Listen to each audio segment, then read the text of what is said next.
Hello friends, welcome back to this channel. दोस्तों, इस video में हम अब वोडाफोन आइडिया के लिए बातचीत करेंगे, लेकिन उससे पहले आप लोगों से रिक्वेस्ट करना चाहूँगा, अगर आप चैनल को फर्स्ट टाइम देख रहे हैं, मेक श्योर कि सब्सक्राइब करके बेल आइकन को हिट कर लीजिए।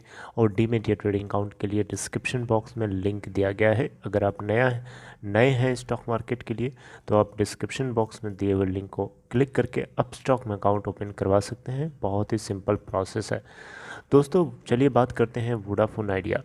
देखिए, आज अगर हम 18 अप्रैल की बात करें तो आज भी मार्केट में काफ़ी ज़्यादा गैप डाउन ओपनिंग थी, और जिसके चलते वोडाफोन आइडिया के अंदर भी हमें गैप डाउन ओपनिंग देखने को मिली। लेकिन दोस्तों, इस वीडियो के अंदर हम ये नहीं डिस्कस करेंगे कि आज लो और हाई क्या बनाया, सीधे मुद्दे की बात करते हैं।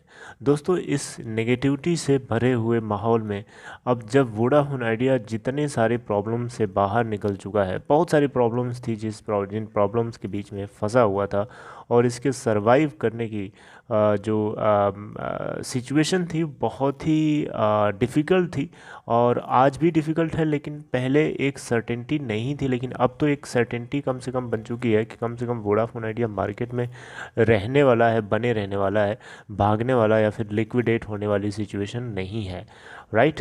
लेकिन फिर भी जिस तरीके का माहौल बना है, इस माहौल को देखते हुए हमारे दिमाग में, हम सब के दिमाग में एक नेगेटिविटी क्रिएट होती है, और उस नेगेटिविटी की वजह से हालात ये हो रहे हैं कि लोगों को लग रहा है कि अब बेच के भागना ही सही है, क्योंकि लोग ऐसा ही चाह रहे हैं। लोग जो नेगेटिविटी फैला रहे हैं वो तो चाह रहे हैं कि आप ऐसा करो, ताकि वो नीचे से आपके लेवल, आपकी क्वांटिटीज़ को सस्ते रेट पे ख़रीद लें, और वो कम से कम आने वाले टाइम में जो भी मार्जिन होगा उससे वो प्रॉफिट बुकिंग कर सकते हैं, क्योंकि एट द करंट लेवल पे बाइंग करना उनको भी महंगा लग रहा है। और आपको बताना चाहूँगा, म्यूचुअल फंड्स की शेयर होल्डिंग को अगर आप देखें तो उससे कुछ हम सबको सीखना चाहिए, पेशेंस रखने के पॉइंट ऑफ व्यूज़ अगर देखें तो। देखिए, वोडाफोन आइडिया के अंदर म्यूचुअल फंड्स की शेयर होल्डिंग थोड़ी सी बड़ी है, और इसको आप जो है यूं ही छोड़ नहीं सकते, इसको आपको थोड़ा सा सोचना पड़ेगा। देखिए, मार्च के महीने की मैं बात करूं आपसे, तो देखिए मार्च महीने में म्यूचुअल फंड्स में से 29 म्यूचुअल फंड्स अभी भी ऐसे होल्डर्स बने हुए हैं। 7 लोगों ने बाइंग किया, हालांकि 21 लोगों ने यहाँ पे बिकवाली भी करी है। और अगर आप देखें तो नंबर ऑफ़ म्यूचुअल फंड्स यहाँ पे जो है बढ़े हैं पहले के मुकाबले में, राइट। तो म्यूचुअल फंड्स ने अपनी शेयर होल्डिंग को स्लाइटली ही बढ़ाया हो, लेकिन बढ़ाया तो है, और बढ़ाया है तो कोई ना कोई तो कारण होगा जिसकी वजह से ऐसा किया उन्होंने। ये देखिए, पहला कारण तो ये पॉसिबल है कि हो सकता है उन लोगों ने अपने प्राइस को एवरेजिंग किया हो, क्योंकि उनके पास मोर देन सफिशिएंट फंड होता है। वो चाहें तो जिस प्राइस पे चाहें उस प्राइस पे एवरेज कर सकते हैं, राइट। लेकिन दोस्तों, आपको बताना चाहूँगा, अगर उनको लगता कि आगे चल कर के 5 के लेवल तक ये कंपनी जाकर छू सकती है नीचे के टारगेट्स, तो फिर वो अभी इसी समय क्यों एवरेजिंग करते, मार्च पीरियड के दौरान क्यों करते बताइए। उनको तो फिर आगे चल के ही करना चाहिए था एवरेज, राइट। और दूसरी साइड अगर हम देखें तो यहाँ पे नंबर ऑफ़ म्यूचुअल फंड्स पहले 210 थे, अब वो 211 हो गए। ऑलमोस्ट ज़्यादा बढ़े तो नहीं है, लेकिन ऑलमोस्ट हम कह सकते हैं कि वो अपने नंबर ऑफ़ म्यूचुअल फंड जितने थे उतने बने हुए हैं इस क्वार्टर के दौरान, मार्च क्वार्टर के दौरान, राइट। और 1.03% से बढ़ करके इनकी हिस्सेदारी 1.42% हो गई है। अगर हम माइनस करेंगे तो लगभग 0.39%, लगभग 0.40% जो है शेयर होल्डिंग म्यूचुअल फंड्स की बढ़ी है। 22 पहले म्यूचुअल फंड्स इन्वेस्टेड थी, अब 21 हो चुकी हैं मार्च क्वार्टर के दौरान, राइट। एफ आई आईज़ और एफ पी आईज़ का भी जो नंबर ऑफ़ इन्वेस्टर्स हैं वो भी 210 के अराउंड अराउंड बने हुए हैं। प्रोमोटर्स ने अपनी हिस्सेदारी बढ़ाया है, लेकिन वो कैपिटल इन्फ्यूज़ करके बढ़ाया है 4500 करोड़ रुपए, और 75% के आसपास प्रोमोटर की हिस्सेदारी हो जाती है। अब देखिए, 5 के लेवल को टारगेट क्यों दिया था एम के ग्लोबल ने, आपको पता है। इसके पीछे का लॉजिक ये बताया गया है दोस्तों कि जो इक्विटी डाइल्यूशन है काफ़ी हैवी है, यूज होने वाली है, और इसी के चलते इन्होंने 5 का लेवल दिया। तो देखिए, इक्विटी डाइल्यूशन से क्या होता है कि आपकी और जितने लोग हैं जो इस के अंदर शेयर होल्डिंग करते हैं, उन लोगों की जो शेयर होल्डिंग है वो डाइल्यूट हो जाती है। डाइल्यूट होने से क्या होता है, अर्निंग पर शेयर जो है घट जाता है। अर्निंग पर शेयर घटेगा क्यों, क्योंकि अर्निंग ऊपर होती है, और पर शेयर यानी नंबर ऑफ़ शेयर्स जब बढ़ेंगे, डिनोमिनेटर अगर बढ़ता है किसी भी फ्रैक्शन का, तो ऑब्वियसली उसके लिए अर्निंग कम होएगी।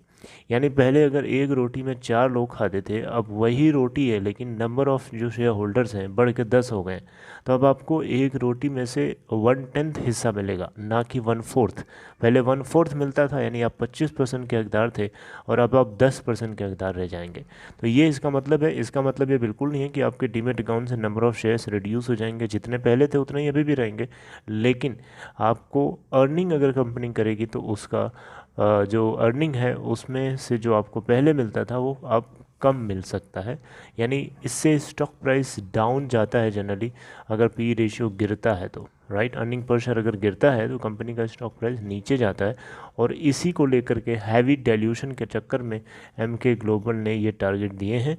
और मुझे उम्मीद है कि कंपनी जो है किसी भी तरीके से फ़ंड रेज़ कर सकती है, और एक हाई ड्यू डिलिजेंस भी चल रहे हैं, और जल्दी ही हमें इसको लेकर के खबर सुनाई दे सकती है। अब देखिए, अप्रैल का महीना जैसे ख़त्म होगा, मई जून के अराउंड ऑक्शनिंग कराई जाएगी 5G स्पेक्ट्रम्स को लेकर के, जिसमें वोडाफोन आइडिया का पार्टिसिपेट करना इस बात को इंश्योर करेगा कि वो टेक्नोलॉजी के मामले में पीछे नहीं रहना चाहता। हालांकि 5G स्पेक्ट्रम से जो अर्निंग्स हैं वो बहुत ही मार्जिनल है, बहुत कम मार्जिन के साथ होने वाली है। तो ये एक बहुत ही बड़ा सवालिया निशान खड़ा होता है कि वोडा आइडिया कैसे मैनेज करेगा उसे।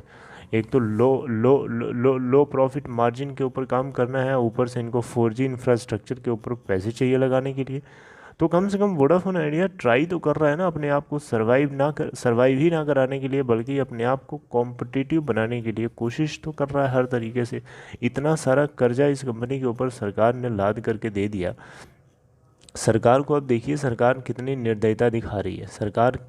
की जो सरकार की तरफ से जो रिलीफ पैकेज दिया गया वो बिल्कुल सही है, लेकिन वोडा आइडिया के लिए रिलीफ पैकेज एक इस तरीके का भी होना चाहिए था कि इनका जो एडजस्टेड ग्रॉस रेवेन्यू है उसको स्लैश कर दो। उसमें कुछ करेक्शन की डिमांड कर रही थी कंपनीज। आप टाइमलाइन तो बढ़ा दिए हो, लेकिन उसमें कुछ स्लैश कर देते टाइमलाइन बढ़ाने के साथ साथ, तब थोड़ा सा इस कंपनी को बेटर बेनिफिट मिल सकता था, राइट। लेकिन अभी जिस तरीके से इन्होंने दिया है उससे बस टाइम बढ़ गया है, और उस टाइम को प्रॉपर तरीके से यूटिलाइज़ अगर कंपनी ने नहीं किया तो उस रिलीफ पैकेज का कोई मतलब नहीं रह जाएगा।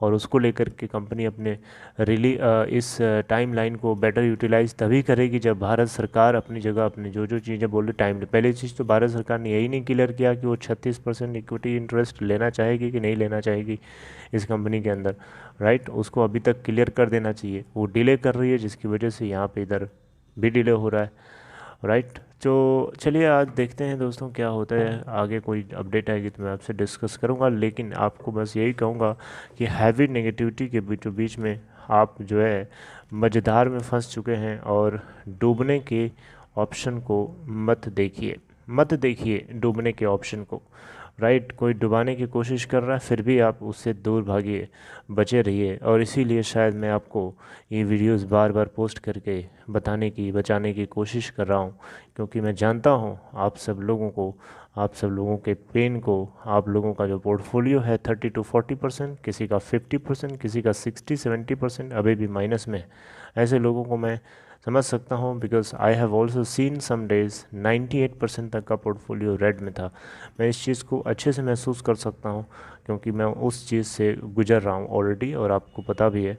आज से नहीं, मैं आप लोगों को अवेयर कर रहा हूँ इस कंपनी के स्टॉक को लेकर के। प्रीवियस कई क्वार्टर से मैं देख रहा हूँ, जब इसका स्टॉक 2.4 का लो बनाया था उस समय क्या गुजर रही थी हम लोगों के ऊपर, वो सिर्फ कुछ ही लोग समझ सकते हैं, राइट। अभी तो आप लोग 12, 13, 14 के लेवल पे भी, 13 के लेवल 14 लेवल पे भी फंसे हो, और आप इतना डर रहे हो। ऐसे लोग हैं जो 20, 22, 27, 28, 30, 35, 38, 70, 45 इस तरीके लेवल्स पे फंसे हुए हैं। आपको पता भी है, आप तो पेशेंस रखिए, आप तो बहुत ज़्यादा दूर नहीं है, लेकिन ऐसे लोगों से आप लोगों को पेशेंस रखना सीखना चाहिए, राइट। और उम्मीद रखिए, पॉजिटिव रहिए, यही मैं आपसे कहूँगा। Take care.